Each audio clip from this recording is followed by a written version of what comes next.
A dog can smell a single drop of blood dissolved in an Olympic swimming pool. You can barely smell your coffee until it's right under your nose.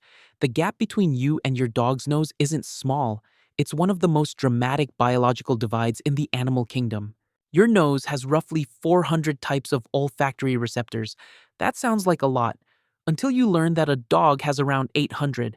But the receptor count is almost the least interesting part of the gap. The real difference is surface area. Inside your nasal cavity, the tissue dedicated to detecting smell, called the olfactory epithelium, covers about 3 to 4 square centimeters. In a German Shepherd, that same tissue stretches across 150 square centimeters.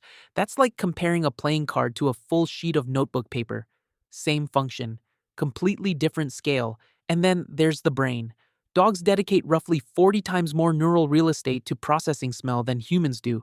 Proportionally, the olfactory bulb, the brain structure that handles scent, is about 7 times larger in a dog relative to total brain size.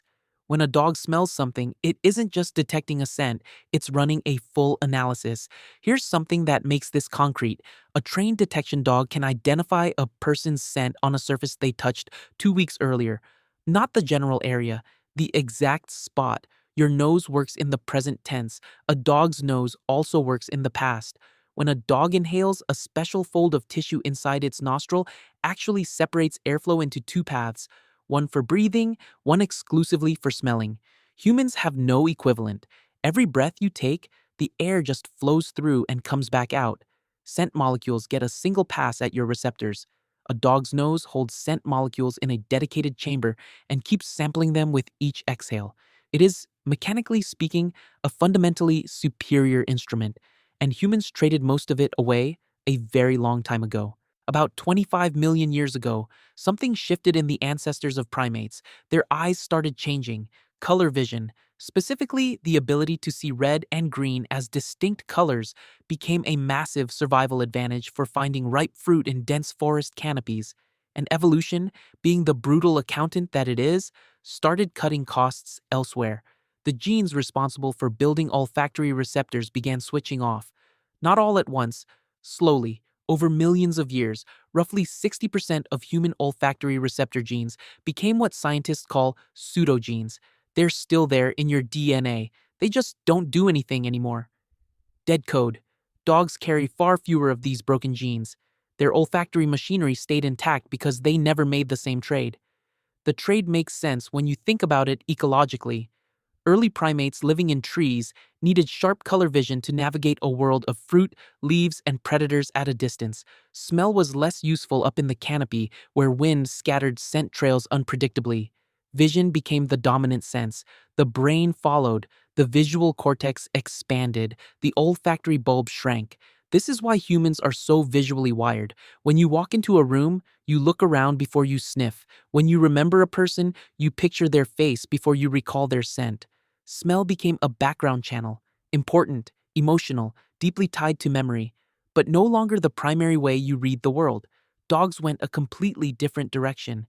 Their survival depended on tracking prey across open ground, identifying rivals, reading the hormonal state of other animals from a distance. Every selective pressure in their evolutionary history kept pointing toward a better nose. Ours kept pointing toward better eyes. Both strategies worked. They just produced radically different animals. Here's where the story gets more interesting than simple loss. Humans are better at smell than we give ourselves credit for, just at entirely different things than dogs. A 2017 study put human participants in a field and had them follow a scent trail of chocolate essential oil laid in the grass on their hands and knees. Most of them could do it, slowly, awkwardly, with their faces close to the ground, but they followed the trail. The human nose, when you actually force yourself to use it, retains real tracking capability. More striking, humans are extraordinarily sensitive to certain specific molecules. We can detect the compound geosmin, the earthy smell after rain, at concentrations as low as 5 parts per trillion. That's more sensitive than sharks are to blood in water. We can smell a gas leak, a fire 2 rooms away, food that turned bad 3 days ago. Our olfactory system is finely tuned to the exact things that historically threatened or nourished us. We're also exceptionally good at smell-linked memory.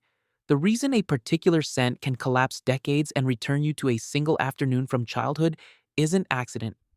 Its architecture. The olfactory system connects directly to the hippocampus and amygdala, the brain structures handling memory and emotion. No other sense routes that directly.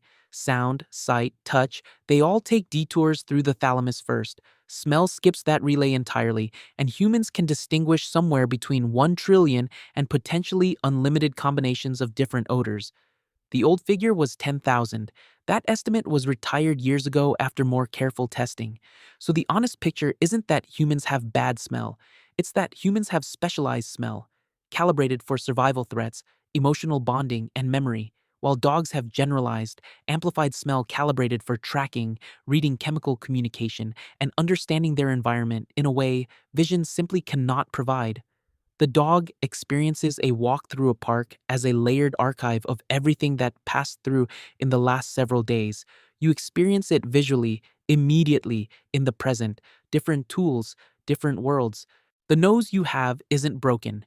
It's the result of millions of years of choices your ancestors made without knowing they were making them.